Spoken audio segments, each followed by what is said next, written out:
This episode is sponsored by Squarespace. Whether you need a domain, website, or online store, make your next move with Squarespace.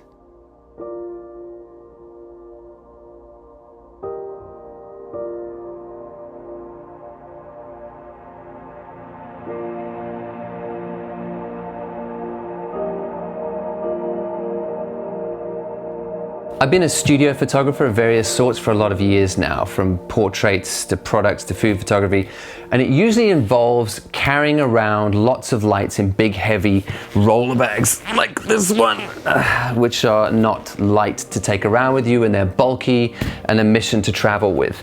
For years I used Bowens lights, which are great. You know, they went out of business a little while ago and they've now come back with quite an interesting set of lights. But these are my lights that I've had for a long time now. They are the Gemini series. They're robust, they're tanks, you know, you can drop them, they can survive quite a lot. They're heavy though, and they're bulky, and they're a pain in the ass because I never bought power packs for these. It meant I always had to jack them into the wall. So in that roller bag that I used to take around with me with these big heavy lights. In fact, if you saw the recent headshot video I did, I used those for that video. So you can see the sort of stuff I had to carry around with me, and it's back-breaking work. Then I decided that I needed something that I could travel with, just one light that I could power on the go that was a bit smaller. So you will have seen probably that 2017, the videos on the channel here, I went to Namibia to shoot portraits there, and I decided for that trip that I would take the Alien B800. Shout out to Zach Arias, who put me onto these years and years ago. And with this, because there was never going to be a plug point in the village I was going to, I got the little Vagabond mini battery pack. So these two together, so it was starting to get smaller and more portable. This is definitely lighter than the Bowens lights, but still together this is quite a lot to take around with you for one light setup. Then late in 2017, after I'd been on that trip to Namibia, I was looking around for other lighting options. I was tired of carrying the big roller bags and the multiple lights. I was a bit sick of having to take the Alien B and the battery pack all in its own bag. It felt too bulky just for a one light setup. And I looked around and I found these little Godox AD200s. And in December of 2017, I went back to South Africa to shoot portraits with 3 of my mentors. You can find that video on this channel. And I was really happy with the images that I took. Very simple setup, but more than that, I was happy that I could travel so light. I didn't need a bag just for my lights. That light could fit right in a pocket within my camera bag itself, amongst the cameras and lenses. And that way of working really appeals to me. And it got me thinking, could I ditch all of my big lighting kit for my portrait work? Could I build a kit off the back of this little AD200 that would work for multiple light setups, give me lots of options in various scenarios, still be travel friendly, be able to shoot indoors or outdoors, where there's power, where there isn't power, and be able to produce portraits on the go that are great quality, no excuses. So I thought, seeing as I want to talk more about portraits this year, I would share with you the kit that I've been building since that trip in 2017 that I now use for all my portrait work. So let's jump in. So this is my new lighting case. Some of you will be interested in this. I know that the brand on the case is Calumet. It says WT1106 is probably the model number if you want to look it up. It's basically just a cheaper version of a Pelican case. Does the same thing, very sturdy. And it's got these nice little squares inside. I don't know if you can see, but these are all sort of divided up. The foam itself is divided up into squares. And you basically just pull out the configuration that you want, so all your gear slots in nicely. You'll notice straight off the bat, and I'll talk you through everything obviously, but the brand of lighting that I'm using at the moment is Godox. They are not sponsoring this video. They haven't given me money to make this at all. Everything in this case is my decision, my choice, my money. There is one accessory in here that they've sent me just to test out, and I'll tell you what that is in a minute, but otherwise, this is the choices I've made for my portrait photography on the go. So the backbone of this kit are the little AD200s. So this is the light you would have seen me use on my trip to South Africa with my mentors. And I've been so impressed with these. I've been using these for 18 months now. And as a light that gives you a lot of options, a lot of power, in something that's not much bigger than a speed light. It's giving you at least 3 speed lights worth of power, all at high speed sync, which is giving you lots of options in terms of being able to shoot strobe and in ambient light, especially even outdoor light. I'm trying to work out how much I can battle the midday sun with this, but I think it's got a lot of possibilities because I can really jack my shutter speed up. This is a great versatile little light. Just a little on switch on the side, you can see, so you've got your controls on here. And the battery itself is a lithium battery, just pops out like that, and then it will charge up as you go around. I've got a little charger in the case as well. One of the other great things about this light is that you've got options in terms of the light that it throws out of the head. You have a normal Fresnel head, which is like a normal speed light head. It's going to focus your light down. It's got a series of mirrors and the glass is shaped in a particular way to focus that light. And like a speed light, you can affect the angle of light that throws out. But the problem with these Fresnel heads is most modifiers that you use, like softboxes and umbrellas and the rest of it, are designed to have light fill them properly. And a Fresnel head is always going to focus the light to some degree, even if you're throwing it out at its widest possible angle. So this is good, but if I just hold down this little button on the side here and pinch, I can remove the head of the light and I can change it out for a different head which comes with the AD200. And this is what I use most often. And this is just a bare bulb studio head like you get on any studio light, which is going to throw light out in all directions and is going to be more powerful than that Fresnel head.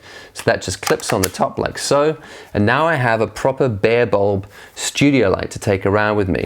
So between those two, that's already given me a lot of different options in terms of the sort of light I can do, and this bare bulb head is going to fill any modifier with beautiful light, and it's going to mean that the modifier is going to act in the way that it's supposed to act, more so than with a directional Fresnel head. So these little metal tubes which go on the top here are just something I bought extra on Amazon, a little bit of protection.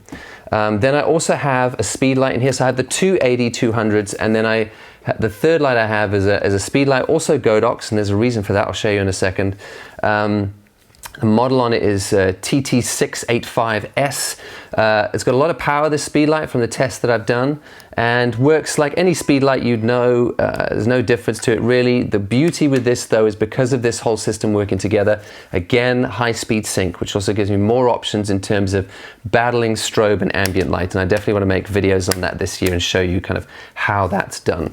So between those three lights, speed light, two AD200s, and also the different bare bulb heads options, I've already got a lot of ideas that I can use in terms of the sort of light I can throw around for portraits. This is the trigger for the whole system. It is an X1TS.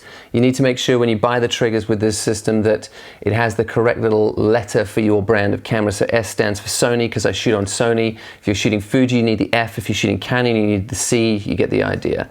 The great thing about this trigger is it's going to control all three lights from the top of my camera. So turning it on, you can see I've got three different banks, and I can change the output of each of the lights from the top of the camera just sitting on top. And it's really, it makes the shoot go much smoother when I can just keep contact with my model, not get up and have to change or fiddle with lights the whole time. But if the hair light on the back of the head is slightly too powerful, I can literally just go into group C, if that's what I've got it set on, just dial it back a touch and just keep shooting right where I am. So this is great, and obviously this is what enables everything to work together at high speed sync and be really controllable just from the top of my camera. This is the accessory that Godox have sent me for free. They saw the video I did with my mentors a while ago and they thought I'd be interested in this. It's a round head, so slightly different shape to the light with a diffusion panel on the front just to break up and soften that light a little bit. It's not going to break it up a ton because it's still a small light source. It's not a lot bigger than that Fresnel head, but the diffusion panel and the round shape does help a little bit. So as with the other heads, you literally just clip off your Fresnel head, put on your accessory here, and it's also got quite a nice modeling light in it as well, so you can sort of see what you're doing. And on top of this, it comes with a range of accessories that snap onto the front with magnets. So these are some of those accessories. Let's start with your gels at the front. So I've got, at the moment, I've got a CTO gel, a color temperature orange gel in the front. I was using this on a shoot recently, which just snaps on the front like this. Now when the light comes through, it's going to be a more orange light. So you can see that's your normal color temperature, your daylight balance, or your flash balance, and that is going to be with the gel on the front. Then you've got grids. which you can snap on the front as well. A grid is just going to shape your light so it doesn't spill or spread as much, so you can really focus that light down. And if you want to shape the light even more, these are great. I used these in a shoot recently as well, are barn doors. So you can actually really control the spill of the light by just shaping this light down. You could even make it something really tiny and narrow where the light just comes out the front. You can see there, just out the front. You can widen that out. You can change the shape. Say if you wanted something that wasn't symmetrical, you wanted to just keep light off one side for some reason, you could shape it this way. You've got a lot of options with barn doors that really make it quite a useful little accessory, this. And then on top of that, you've got a couple of other little things. You've got a light dome. Honestly, I don't really use these. This is like sort of the Gary Fong effect. I don't really like light domes. I don't think they do too much. It sort of spreads light all over the shop. And I don't really see the use of them, but this is great. This is a snoot, a little collapsible snoot that just folds up, a little rubber collapsible thing which just clips over the top like this. You just fold it on top, and this will really shape the light down, meaning that you can control exactly where you want that light to go in a small beam, and it's going to mean that you can do some quite interesting things, just picking out subjects. This probably wouldn't be a main light, although you could absolutely use this as a main light if you were getting creative. But adding it to extra lights, other lights on a set, it means you can really hone in. If you've got beautiful light filling and you want to make something pop just on a face or something, I know Dan Winter's portraits, for example, do that quite effectively if you look him up. So those are my lights. That's the AD200s and the accessories, the different heads. Then I have the charger which comes with me. So just popping the batteries out of the side, literally just into the side here. I have power cables, so I can plug that into the wall, so I can charge everything as I go around on the go if I'm traveling. I have extra batteries just for the speed light. Obviously they run on AA batteries. I've got a little pop-up stand. If I ever wanted to sit the speed light on a surface, I could do that. And then the last thing I have in here are gels, extra gels. So I have a series of these gels for the round head, which I showed you. But I also wanted more options in terms of what I could do with light, especially with the speed light, if I'm shooting with the speed light on my own. So I bought a set of Rogue gels, and these are good in that they give you a load of options from green, which you often use to balance fluorescent light, right through orange to balance with tungsten, and blue to help you sort of correct for tungsten light, daylight, and the rest of it. And this gives you a great spread. These aren't filters for like creative looks. There's not vibrant pinks and reds and magentas and everything else in here. This is just across the spectrum of the lighting that we deal with every day, from neon to tungsten to daylight. And you've got loads of different options, and the way that you use these is you just grab one of the gels with your speed light, you bend it over the top like this, and you just attach the band which comes with it over the top, and that fixes it in place. Gives you options in terms of being able to make sure that your color temperature for your different lights is exactly what it should be, balancing with any light that's present, but you can also use them creatively, slightly warming up a backlight compared to your front light, or vice versa. The only other little thing that I bought, and this is very recent, that I haven't actually got to use yet, is this Godox AD-B2 head, which I'm quite excited to use, because as powerful as these AD200s are, I think it's about 3 speed lights worth of power in these, you can boost that by doubling that light. And the way this modifier works, I won't show you everything right now, but I will get into this later in the year, I'm sure, is you take the back power pack of these AD200s and snap it on the back, you mount the second one on this side, and then you take the bare bulbs out of the bare bulb heads that I showed you, and you put 2 in the front here. So you've now effectively doubled the power output of your AD200s. So there's 6 speed lights worth of power in here if you like, and this is a Bowens S-mount modifier on the front, so it gives you loads of options in terms of the softboxes you can use with it. So that's my setup these days, and what I love about it is that I think you can see I've got lots of different options in terms of the power output, all at high speed sync, the different qualities of light I can throw out with the different heads and the different accessory options, plus even the gels being able to play and change the color temperatures as well, all in something that is a pretty travel-friendly size case that leaves me no excuses. The kit that I have here, I should be able to shoot great portraits no matter where I go or what I do. So just to be clear again, Godox haven't paid me for this video. It's been my choice to buy into this system. The one accessory they have sent me, I've told you, is that little round head. I built this kit though that is now going to be my workhorse kit for all my portraits, being able to shoot with lots of different options in a very, very small case. I'll show you some of the portraits I've shot with this lighting setup at the end of the video, and then this year I want to make a few videos showing you a few different scenarios that I could use this lighting and how I can configure it to shoot indoors or outdoors and in different lighting setups with one light or multiple lights, so you can get some ideas about how you can use a kit like this to produce very different looks. And I say it in every video I make where I talk about gear, I'm not trying to sell you this stuff. I haven't been paid to make this video.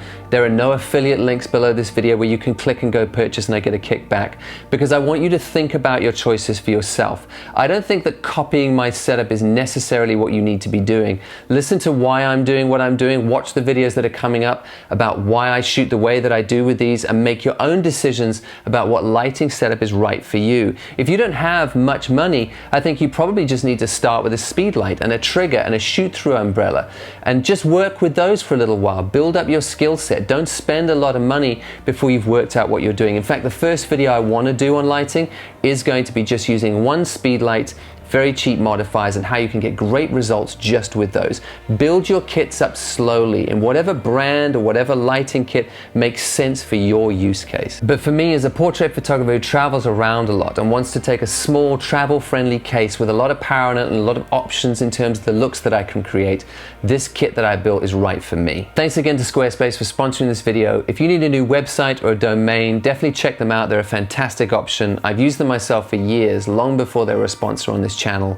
Especially if you're a creative, you definitely want your website to make your work sing, and the website itself doesn't distract. And that's one of my favorite things about their templates, is they're beautifully minimally designed and they kind of get out the way and put your work front and center, making everything look very clean and professional. I just put together 3 pages on my website which you might want to take a look at. I'll link them below.